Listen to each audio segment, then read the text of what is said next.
Shalom Bapak Ibu dan Saudara yang dikasihi oleh Tuhan. Kitab Pengkhotbah pasal 10 ayatnya yang 10 sampai 15 saya bacakan.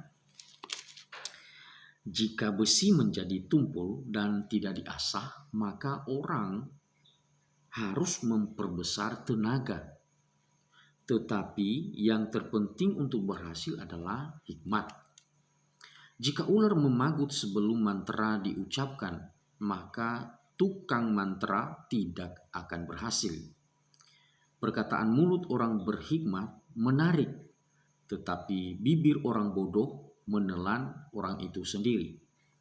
Awal perkataan yang keluar dari mulutnya adalah kebodohan, dan akhir bicaranya adalah kebebalan yang mencelakakan. Orang yang bodoh banyak bicaranya, meskipun orang tidak tahu apa yang akan terjadi.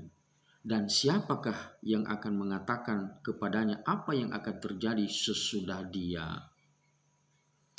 Jeripayah orang bodoh melelahkan orang itu sendiri karena ia tidak mengetahui jalan ke kota. Nah, saudara yang dikasihi oleh Tuhan, kitab Pengkhotbah ini tergolong di dalam kitab-kitab syair bersama dengan Mazmur, Amsal, Ayub, dan Kidung Agung. Nah, secara umum gambaran daripada kitab Pengkhotbah ini banyak orang memikirkan atau menganalisanya sebagai sebuah kitab yang penuh dengan pesimisme. Karena memang kita melihat bahwa kesan tentang kesia-siaan itu begitu kental di dalam kitab ini. Tetapi saudara, jangan hanya berhenti di dalam membaca pasal-pasal awal daripada kitab Pengkhotbah ini. Nanti di akhir daripada kitab Pengkhotbah ini, khususnya di dalam pasalnya yang ke-12, kita mendapati satu ayat yang sangat berarti, yaitu pasal 12 ayatnya yang ke-13, ketika dia berkata, akhir kata dari segala yang didengar ialah, takutlah akan Allah dan berpeganglah pada perintah-perintahnya, karena ini adalah kewajiban setiap orang. Jadi pengkhotbah menyimpulkan setelah dia menguraikan ini dan itu, berbagai macam analisa pandangan tentang kehidupan ini, baik dari pikirannya sendiri maupun juga dari pikiran orang lain tentang perjalanan kehidupan ini yang banyak dijejali atau diwarnai dengan berbagai macam hal-hal yang ekstrim yang justru tidak pada biasanya. Dan dia mengakhiri dengan mengarahkan kita supaya kita boleh mengambil kesimpulan dari semua cerita yang telah diungkapkan, supaya kita punya rasa takut kepada Allah. Jadi kitab Pengkhotbah ini adalah berbicara tentang pahit manisnya kehidupan secara jujur, ya, dan itu mengarahkan kita untuk kita bisa melihat karya Allah, melihat perjalanan hidup ini sebagai anugerah daripada Tuhan. Dan oleh sebab itu kita harus punya rasa hormat, rasa takut, dan rasa menghargai Tuhan di dalam kehidupan. Dan pengkhotbah mengatakan bahwa justru itu adalah sebuah tanggung jawab, sebuah kewajiban daripada semua orang di dalam dunia ini.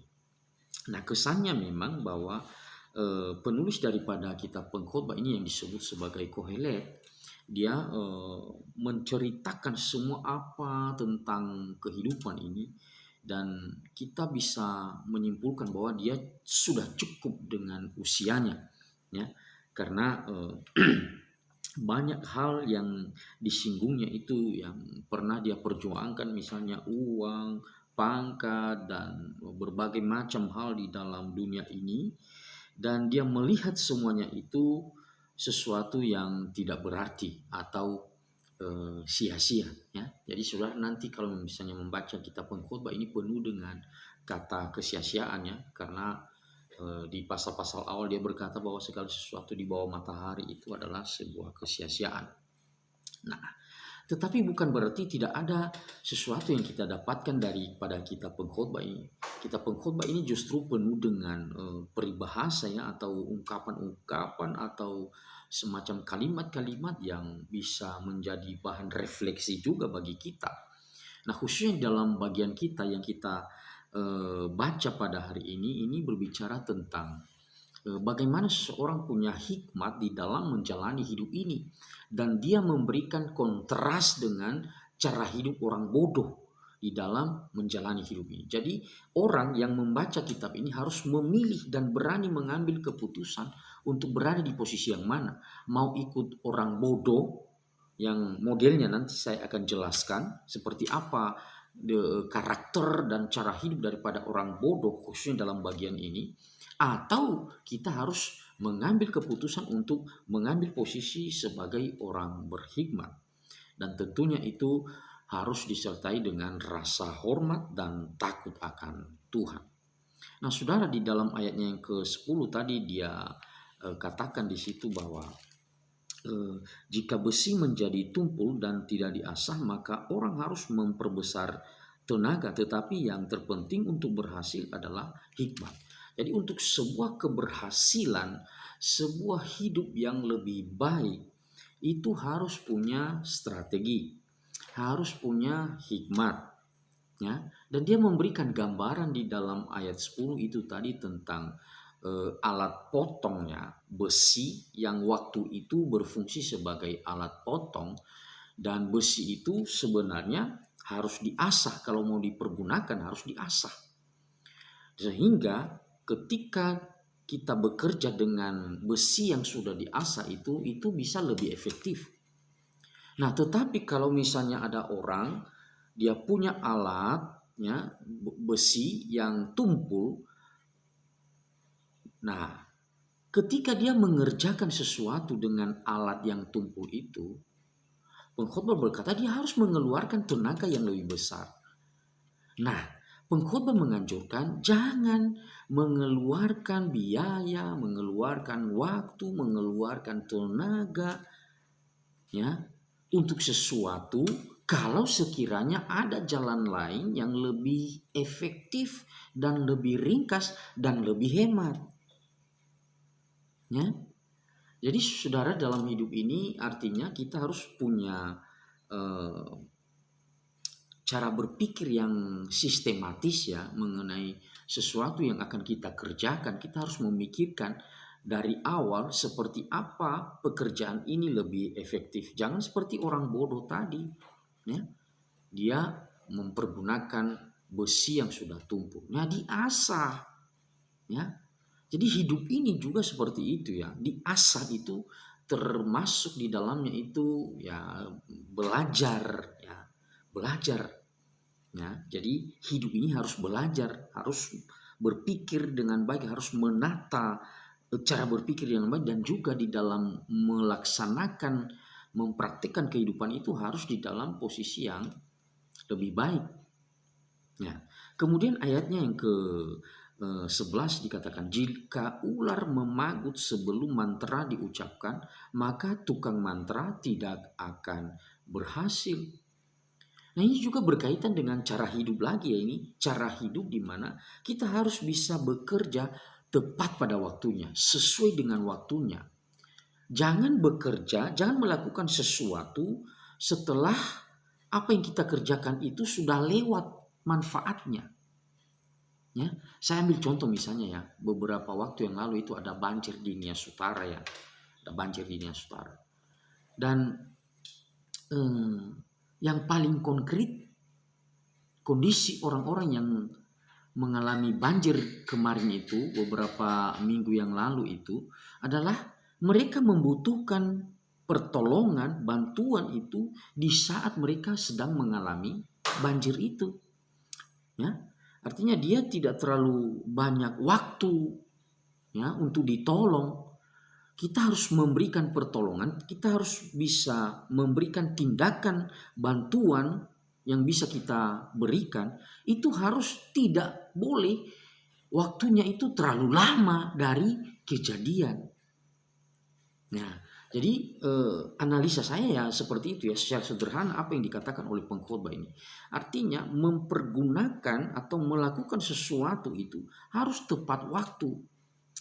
Ya, lawa bakheta yadaa ali-ali ya, boy mahemulu abena lahaha. Ya, pernah dengar itu ya? Ya, jadi itu semacam cara berpikir yang baik ya. Jangan menggaruk ya esok padahal hari ini saat ini sedang gatal itu. Ya. Jadi gambarannya seperti itu.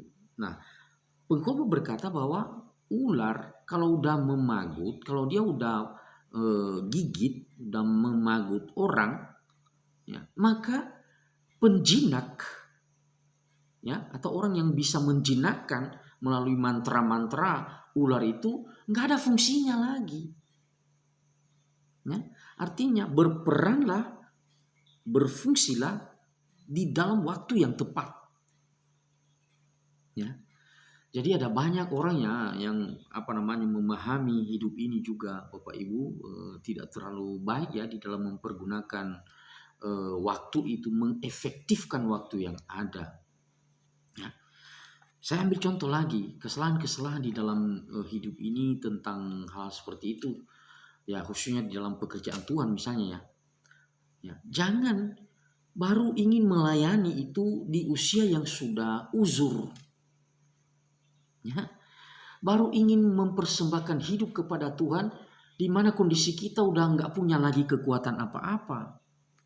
Ya nggak ada artinya. Ya ini maksudnya ya, maksud saya bukan berarti pelayanan orang yang sudah uzur, yang sudah tua itu sudah nggak ada faedahnya, nggak ada artinya lagi. Bukan itu maksudnya. Tapi maksud saya kalau melayani di masa usia lebih muda itu lebih baik dibanding dengan kita melayani di usia di mana kita sudah sangat uzur dan sudah tidak punya kekuatan apa-apa. Nah, jadi analisa kehidupan ini yang dilihat oleh pengkhotbah ini, dia menuangkannya dalam bentuk tulisan ini supaya orang yang membaca bisa belajar, oh saya harus melakukan atau menjalani kehidupan ini lebih baik, lebih efektif dan lebih berguna, lebih berfaedah baik bagi diri sendiri maupun kepada orang lain. Nah, memasuki ayatnya yang ke-12 sampai dengan 15, maka pengkhotbah memberikan satu pengontrasan di situ ya. Ada semacam pertentangan di situ antara orang berhikmat dengan orang bodoh. Nah, kerinduan daripada pengkhotbah, mari berposisi di posisi orang berhikmat. Artinya kita mengambil posisi orang berhikmat di dalam menjalani hidup ini. Pilihlah posisi orang berhikmat. Nah, seperti apa orang berhikmat dengan orang bodoh itu dipertentangkan di dalam bagian ini, khususnya di dalam soal perkataan. Karena perkataan ini sangat pentingnya dan itu seringkali menentukan kehidupan seseorang. Ya. Di dalam surat Yakobus kita mengenal mengenai nasihat tentang bagian tubuh kita yaitu lidah yang menghasilkan perkataan. Nah, jadi pengkhotbah berkata bahwa jangan menjadi manusia yang perkataannya itu hambar. Ya, jangan menjadi orang yang bicaranya itu tidak menjadi berkat. Nah, seperti apa gambaran yang diungkapkan oleh pengkhotbah mengenai orang yang bodoh di dalam bagian ini ya? Bodoh dalam bagian ini sebenarnya bukan berarti kemampuan intelektual yang rendah ya. Artinya ada orang itu kan bodoh atau tidak mampu untuk berpikir dengan baik, bukan itu maksudnya. Ya. Tapi ini lebih ke arah kebodohan yang dinyatakan di dalam sikap ya. Jadi bukan soal kekurangan intelektual ya atau ketidakmampuan intelektual seseorang, bukan. Tapi ini lebih mengarah kepada cara hidup yang tidak benar ya. Orang bodoh sebenarnya dia tahu dia bisa lakukan yang lebih baik tapi dia memilih untuk melakukan yang tidak terlalu baik. Jadi saudara yang dikasihi oleh Tuhan, dalam bagian itu dikatakan bahwa bibir orang bodoh menelan orang itu sendiri. Awal perkataannya yang keluar dari mulutnya adalah kebodohan, dan akhir bicaranya adalah kebebalan yang mencelakakan. Ya. Jadi semua apa yang dihasilkan itu tidak menjadi berkat. Ya. Semua apa yang dihasilkan itu adalah sebuah bentuk kebodohan, ya. Kebodohan. Di dalam ayatnya yang ke-12 itu tadi, ya, kita melihat mengenai situasi orang bodoh itu tidak memikirkan, ya, sebelum mengucapkan kata-katanya dia tidak berpikir apakah kata-kata ini boleh memberkati orang, apakah kata-kata ini boleh berguna, apakah kata-kata yang keluar dari mulut saya ini bisa membangun orang lain dan bisa juga menjadi sesuatu yang berguna atau berfaedah pada diri saya sendiri. Dia tidak pernah memikirkan itu, ya. Jadi orang bodoh itu suka menyampaikan perkataan tanpa berpikir. Jadi mulutnya lebih duluan bekerja, baru otaknya. Nah, dan itu seringkali terjadi bagi orang-orang yang besar omong, ya, omong besar, ya, ngomongnya besar, promosinya hebat, tapi kenyataannya nanti tidak bisa dikerjakan dengan baik. Nah, saya mau kasih tahu ini banyak terjadi. Orang-orang bodoh seperti ini seringkali terjadi di masa-masa pilkada atau di masa-masa pileg, ya, di mana mereka suka memberi janji. Nah, nanti setelah jadi nggak bisa memenuhi janjinya. Nah, itu orang bodoh itu, ya. Kalau saya secara pribadi, saya berharap sebenarnya setiap orang-orang yang mau tampil misalnya menjadi kepala daerah, menjadi anggota legislatif di daerah masing-masing ataupun di pusat, itu tolong dipikirkan apa yang perlu dijanjikan kepada masyarakat, apa yang perlu dibicarakan supaya nanti kalau sudah jadi kita bisa eksekusi, kita bisa pertanggungjawabkan. Tetapi kenyataannya yang saya perhatikan bahwa banyak orang hanya asal omong besar, hanya asal melemparkan perkataan-perkataan, kalimat-kalimat, dan belum tentu nanti dia mampu untuk mempertanggungjawabkan apa yang dia ucapkan itu. Itu kan seringkali terjadi, ya. Apa yang terjadi kalau orang suka omong besar seperti itu? Ya, pendengar akan kecewa, kan? Akan kecewa, ya. Jadi menjadi orang Kristen, menjadi orang yang takut akan Tuhan itu harus sinkron antara perkataan kita dengan kemampuan kita untuk memenuhi perkataan itu, janji-janji itu, ya. Tapi orang bodoh ya nggak mau tahu itu. Yang penting dia ungkapkan, dia katakan, ya. Dan dia tidak mau peduli apakah nanti saya bisa kerjakan atau tidak. Itu bukan urusan saya saat ini, ya. Orang seringkali berkata itu nanti urusan kemudian lah, ya, nanti kita lihat aja lah nanti seperti apa jalannya. Nah, saat ini kita diajak oleh pengkhotbah untuk memikirkan, ya, orang bodoh itu, dan dia mengatakan dalam bagian itu bisa menelan orang itu sendiri, ya, membuat orang itu sendiri terjebak di dalamnya. Jadi hati-hati sekali Bapak Ibu dan Saudara, ini soal apa yang keluar dari mulut kita itu termasuk juga dengan pengajaran-pengajaran kita, ya. Saya melihat beberapa waktu yang lalu itu ada seseorang yang ditangkap, ya, Muhammad Kece, yang mengklaim diri atau banyak orang mengklaim itu adalah dia seorang Kristen. Tapi menurut saya dia belum betul-betul di dalam ajaran Kristus. Kenapa? Ajaran Kristus yang paling benar itu adalah sesuai dengan Alkitab, bukan menghujat orang lain, bukan menghina pengajaran orang lain, ya.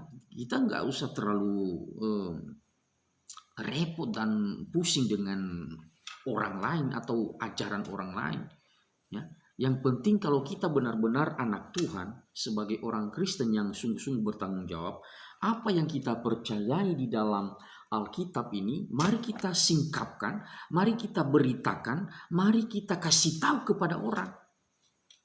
Jangan menghina-hina caranya dia memahami sesuatu di agamanya dia. Tidak perlu.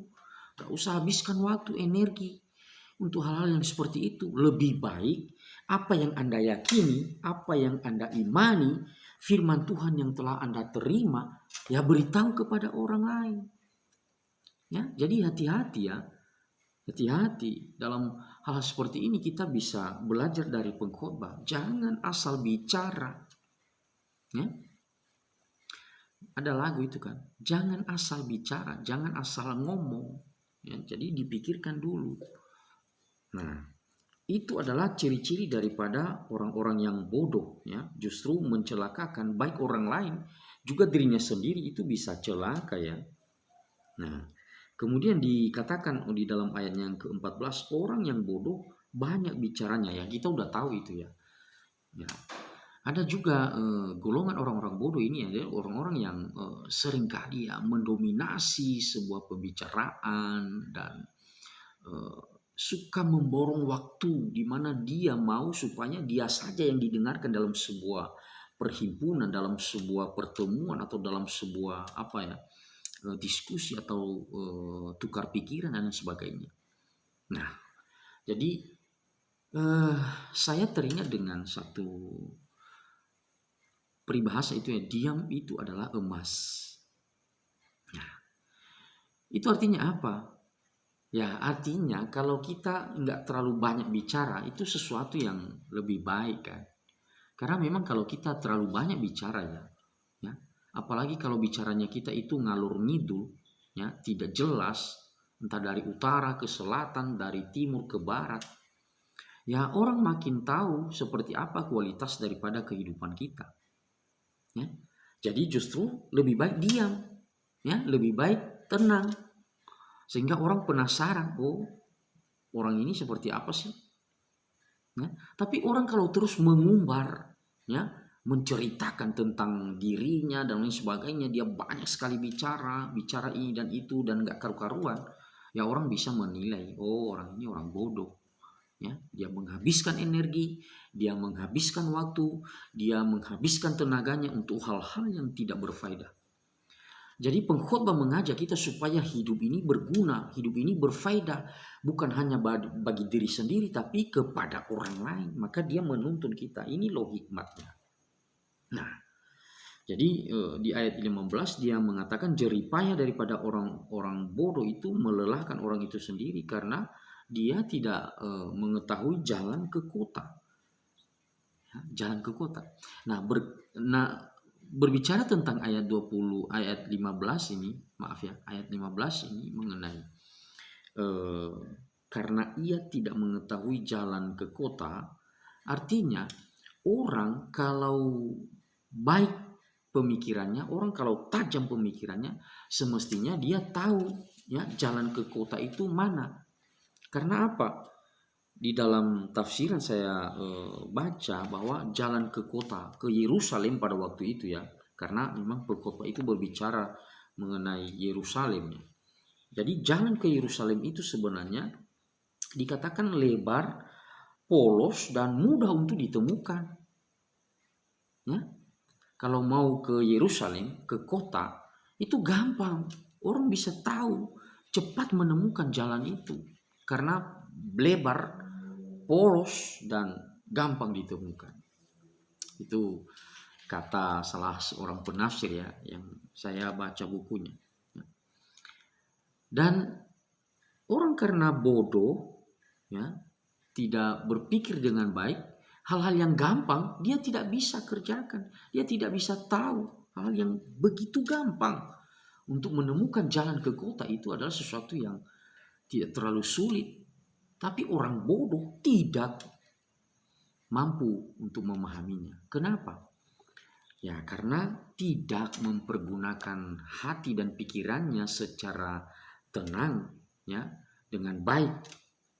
Tapi dia terus mengumbar sesuatu yang dari mulutnya terus mengeluarkan kata-kata yang tidak berbobot sama sekali ya.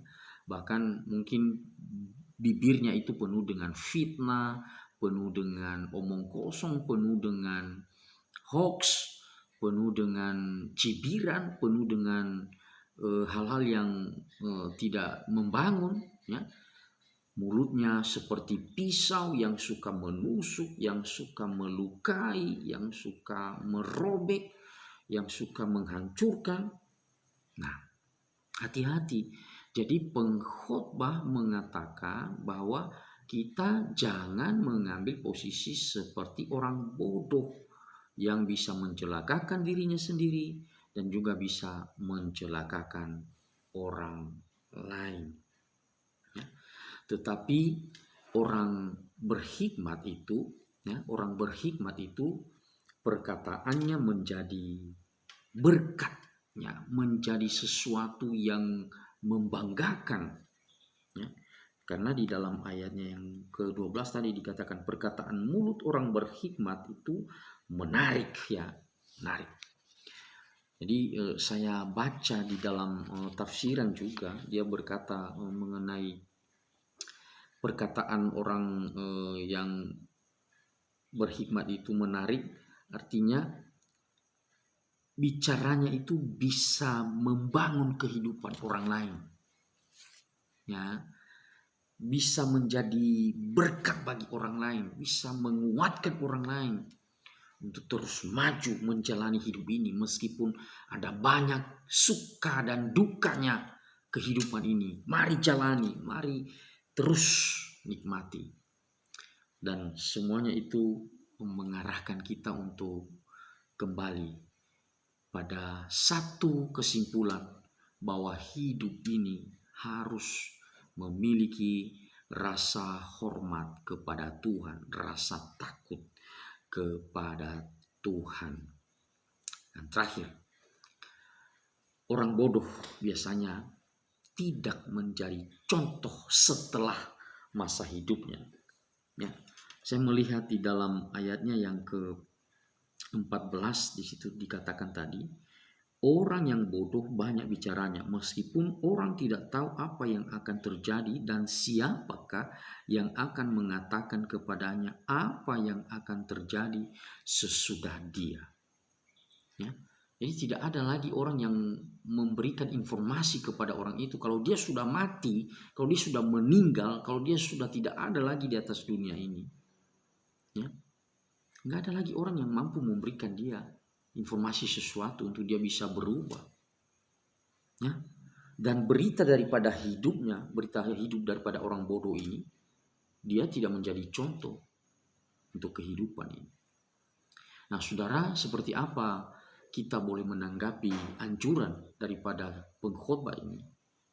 Ya. Kalau saya menganjurkan, mari kita menjadi orang yang berhikmat, yang memikirkan dengan pikiran dan hati kita sebelum kita mengeluarkan pernyataan-pernyataan tertentu.